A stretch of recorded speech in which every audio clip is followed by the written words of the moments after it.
Okay भी students, last time हमारा topic complete हो गया था ग्रेविटेशन फील्ड का। उसके फिर फार्मूलाज, इंपॉर्टेंट फार्मूलाज और डेफिनेशंस भी हमने देख ली थी। और आज हम इसके टॉपिकल पास पेपर शुरू कर रहे हैं। जो पहला भी क्वेश्चन आ रहा है, ये मई जून 25 वेरिएंट 41 में आ चुका है और वेरिएंट 43 में भी आ चुका है सेम क्वेश्चन। सबसे पहला पार्ट इसका देखें, define gravitation potential at a point.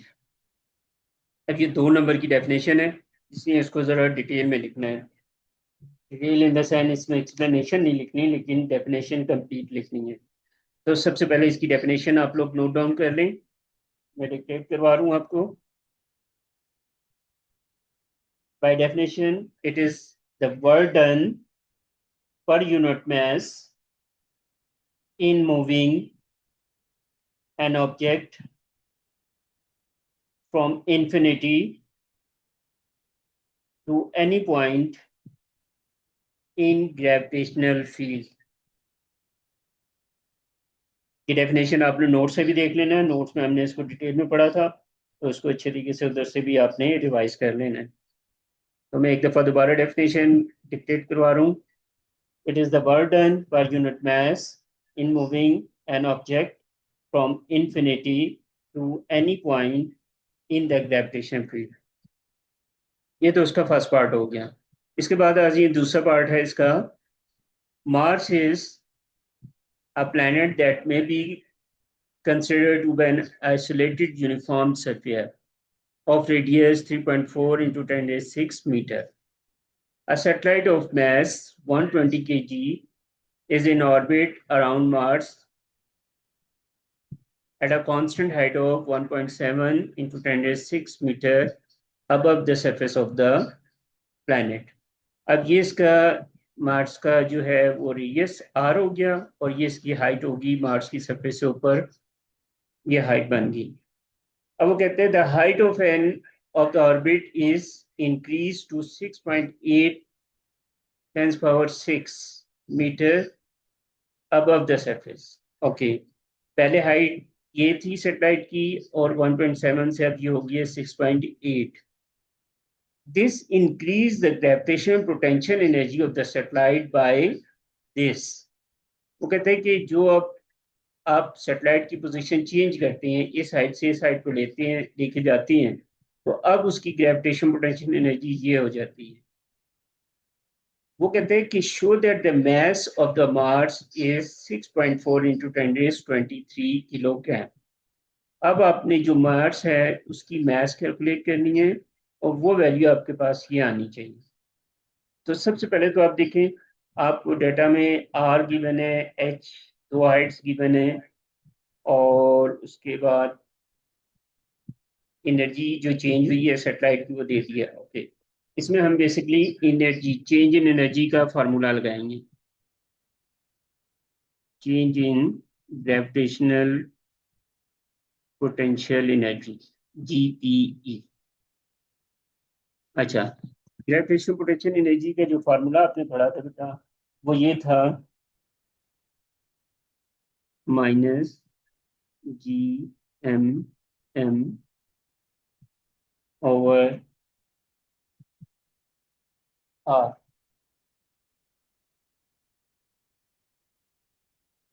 This, अब क्योंकि हाइट चेंज हुई है, और आर जो बेसिकली होता है वो आपको मालूम है रेडियस प्लस हाइट होता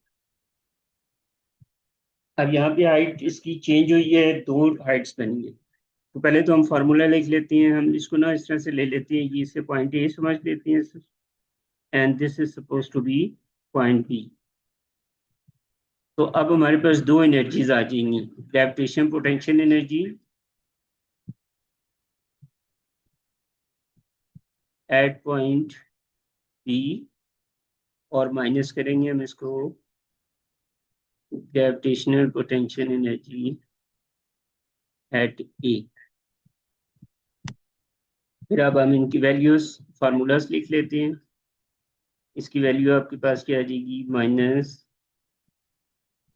जी एम एम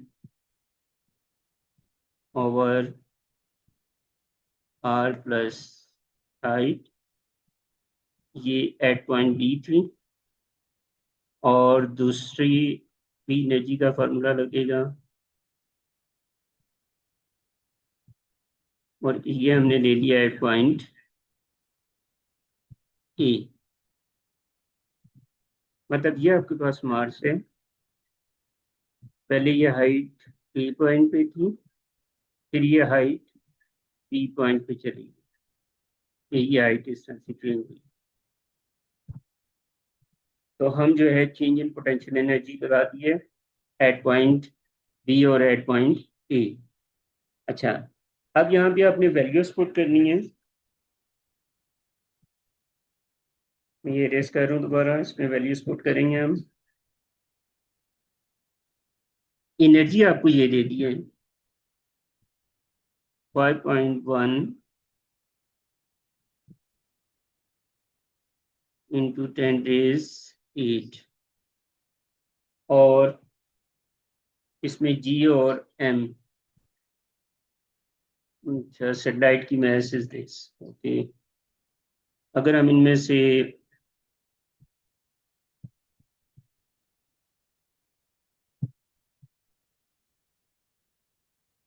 जी एम और एम को कॉमन लेंगे तो बाकी फैक्टर हमारे पास रह जाएगा -1/r+h। Radius is this and first है ये और सेकेंड है जी, तो माइनस ही करेंगे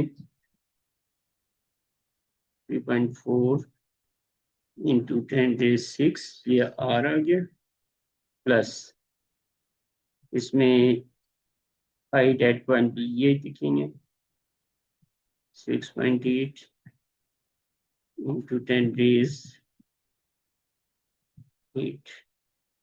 और जो माइनस था एक फॉर्मूले का और एक, ये दोनों प्लस बना देंगे, और इसमें भी पहले आर की वैल्यू पुट कर रही है प्लस फर्स्ट हाइट क्या थी 1.7, ये आ गया। अच्छा, इसमें जी की वैल्यू 6.87, 6.67 इंटू 10⁻⁻11, और स्मॉल एम की वैल्यू आपको ये गिवन है दिस वन 120। अब ये सारी चीज़ें आप कैलकुलेट करेंगे, यहाँ पे एलसीएम लेकर इन दोनों का एलसीएम लेके क्रॉस मल्टीप्लाई करेंगे, जी से और एम से डिवाइड करेंगे, तो फाइनल आंसर आपके पास capital M mass of Mars जो है वो ये आना चाहिए 6.4 इंटू 10⁻23। ये आपने सॉल्व कर लिया। दोबारा सुन लें एक दफ़ा।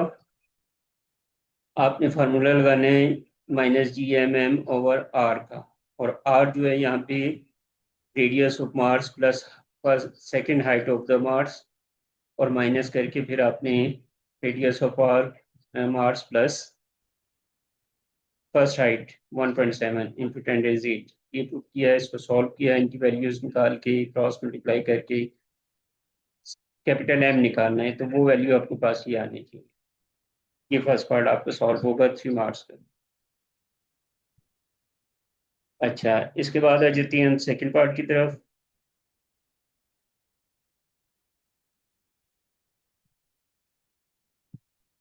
अब वो कह रहा है calculate the gravitational potential, phi की वैल्यू फाइंड करनी है at the surface of Mars, give a unit with your answers. Okay, पहले हम इसका फार्मूला देख लेते हैं, देखे हैं।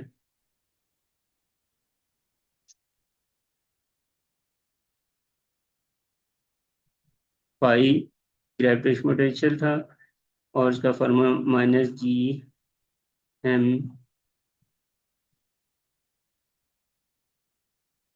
Over are. अच्छा, अब यहाँ पे एट द सरफेस ऑफ अर्थ है, मार्स है, तो मार्स का डायरेक्ट सिर्फ रेडियस लेंगे हम, इसमें हाइट नहीं सबमिट करेंगे। तो इसमें जी की वैल्यू आप पुट कर लें 6.67 इंटू 10⁻11, ये जी आ गया। मास ऑफ मार्स आपने ऊपर फाइंड कर ली थी, उसकी वैल्यू आपके पास क्या आई थी 6.4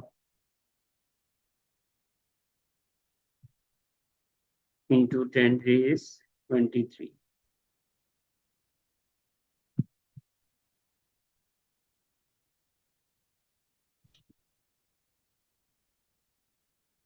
अच्छा, इसमें करेक्शन करने बच्चे, इसमें फाई की जो वैल्यू होती है -g/m/r होता है, स्मॉल m नहीं होता है इसमें। और उसके बाद रेडियस इसका था 3.4 into 10 raise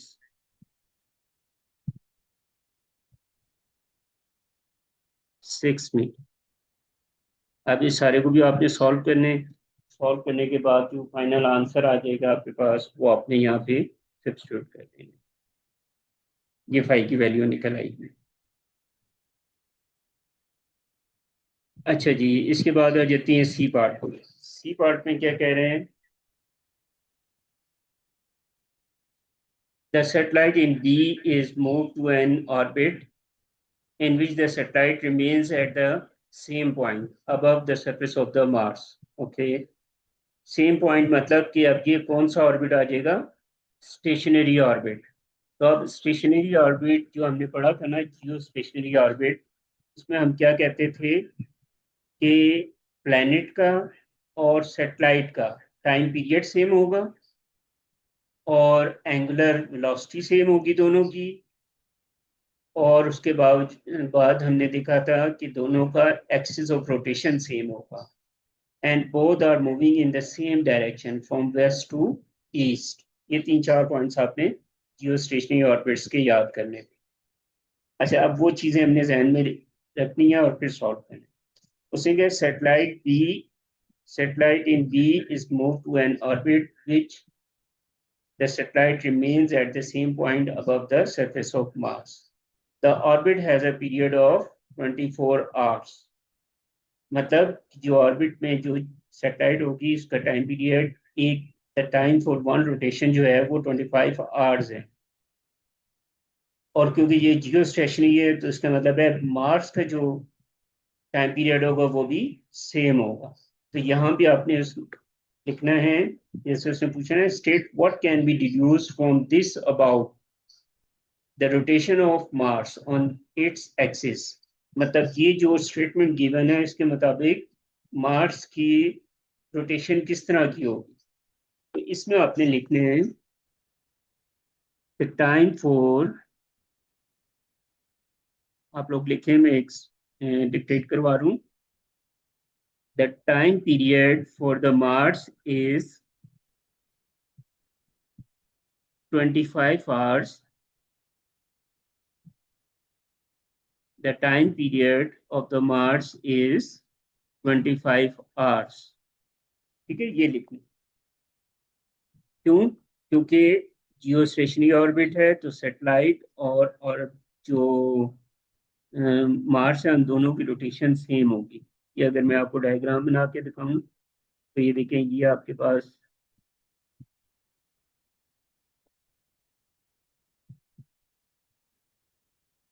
this is suppose to be the Mars और ये आप सैटेलाइट है और ये इसका जियो स्टेशनरी ऑर्बिट है। अब ये रोटेशन इसकी इस तरफ भी है और इसकी भी रोटेशन इसी तरह।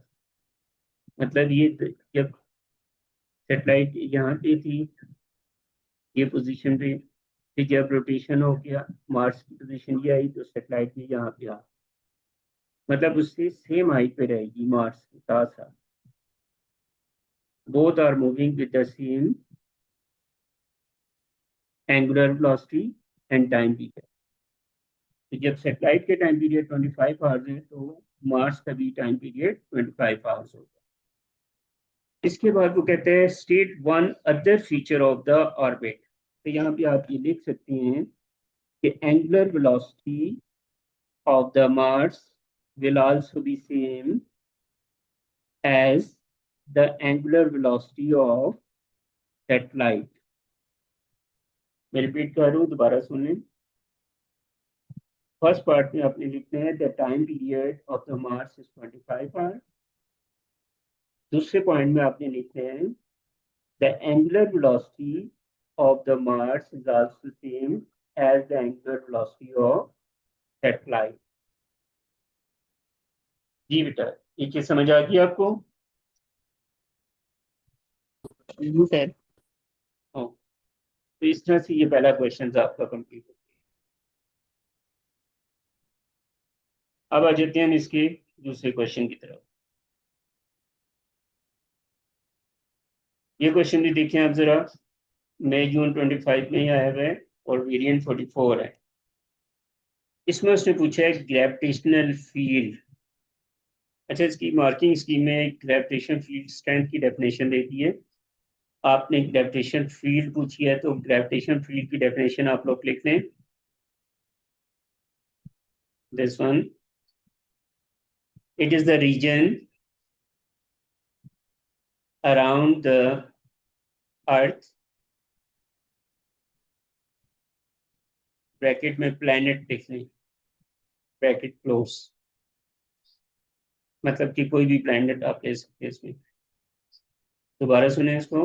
It is the region around the earth, और ब्रैकेट में planet, in which other object can be attracted by the earth। मतलब हम ये देखें कि फर्स्ट ये आपके पास अर्थ है और ये इसकी रेंज है। रेंज का मतलब कि यहाँ तक ये कोई भी चीज आएगी तो वो उसकी तरफ अट्रैक्ट हो जाएगी। और ये ग्रेविटेशन फील्ड जो होती है, this is always directed towards centre होती है। अब फर्स्ट करिए पॉइंट यहाँ पे कोई ऑब्जेक्ट है, तो यहाँ पे इसके ऊपर कोई इफेक्ट नहीं आएगा। लेकिन जैसे ही आप इस ऑब्जेक्ट को आगे लाएंगे, लाते रहेंगे, जैसे ये इस रेंज में आएगा, so this will be attracted by the earth. So this region or range around the earth in which other object can be attracted, this region is called gravitational field.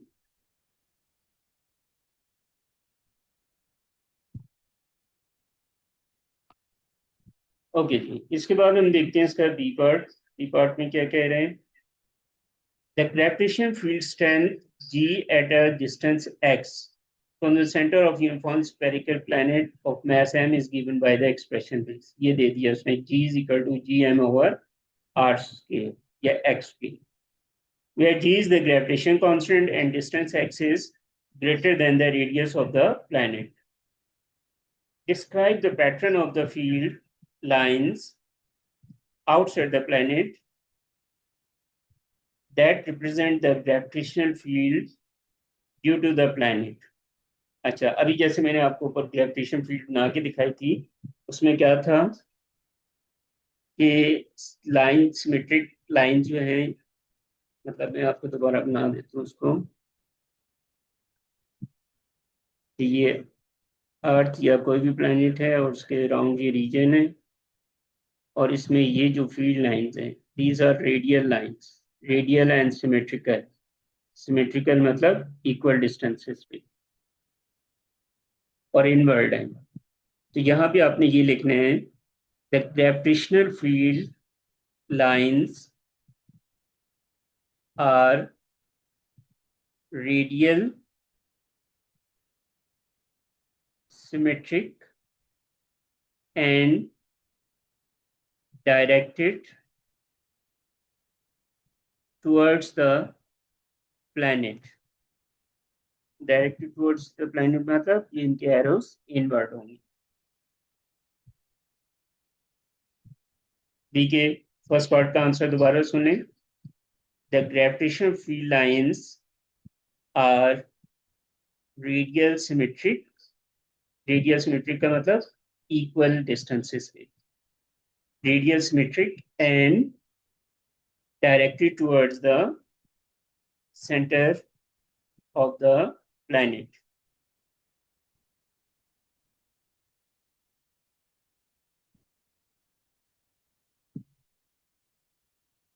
जी बच्चे, ये देखें इसका, यहाँ सेकेंड लाइन में भी ये लिखना है।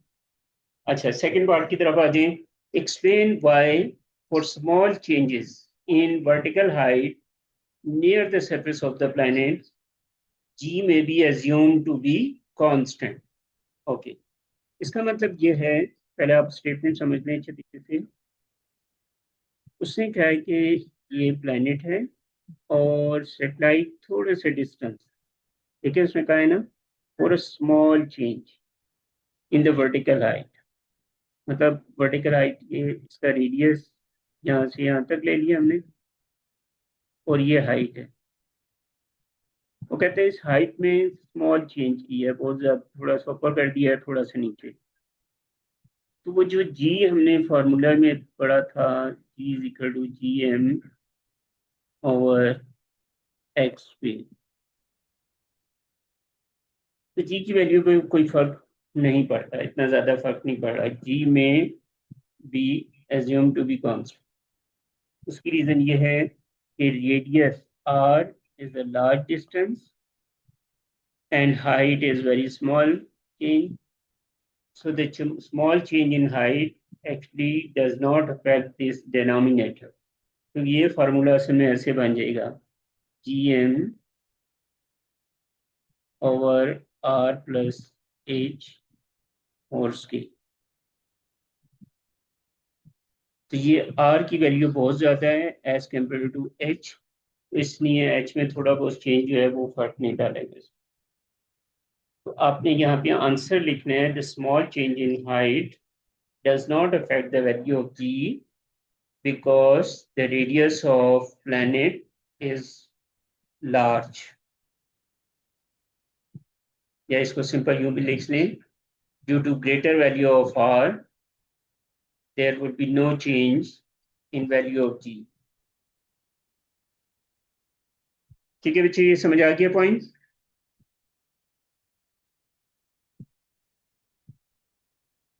जी सर।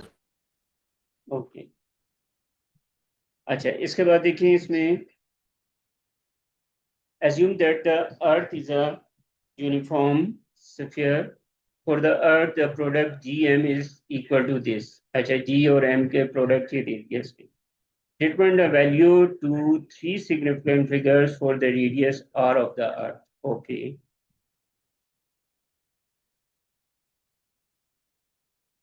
अब आपको g की वैल्यू दी थी gm ओवर एक्स पे,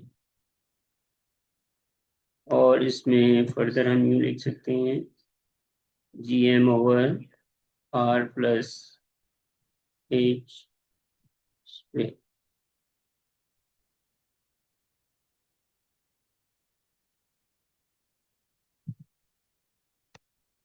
अच्छा, और दूसरे उसने क्या कहा था, determine the for the radius r of the अर्थ, अर्थ का रेडियस आपने फाइंड करना है। तो इसको हम थोड़ा सा रीअरेंज कर लेते हैं फार्मूले को। मैं डायरेक्ट लिख रहा हूँ, आप इसको जरा यूँ समझ लें कि पहले आर प्लस एच को क्रॉस मल्टीप्लाई किया, दूसरी तरफ जी एम और स्मॉल जी को नीचे ले रहे हैं और फिर दोनों का स्क्वायर रूट लेके एच से माइनस किए। मैं इसको अब डायरेक्ट लिखूँ,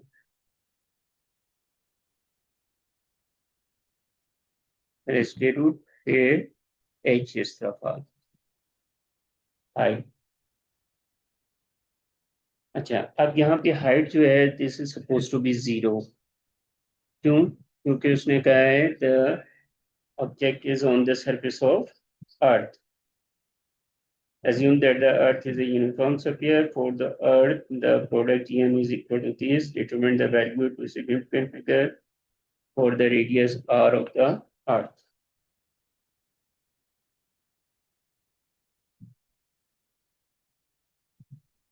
तो इसलिए h की वैल्यू जीरो सपोज करके फिर आप इसमें वैल्यूज पुट करें। इसको और सिंप्लीफाइड करते हैं हम।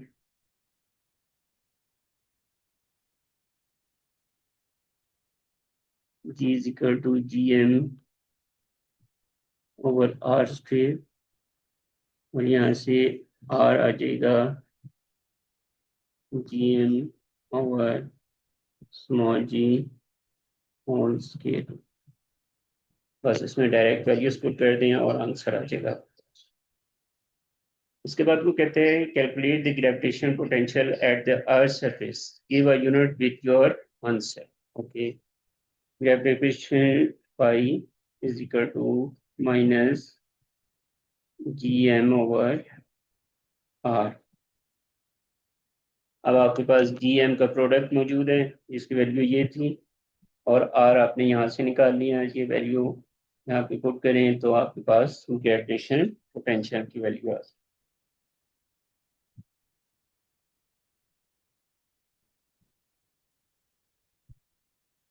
लास्ट पार्ट में देखते हैं, explain why the gravitational potential energy of the 2 point masses is always negative। अच्छा, अब ग्रेविटेशन पोटेंशियल एनर्जी जो है वो हमेशा नेगेटिव क्यों आती है? शुरू में मैंने आपको बताया था नेगेटिव सम बेसिकली किस लिए आता है कि जो अर्थ की ग्रेविटेशन फोर्स है वो हमेशा अट्रैक्टिव होती है। तो यहाँ पे आप लास्ट में लाइन लिखेंगे, gravitational field is attractive and does positive work to bring masses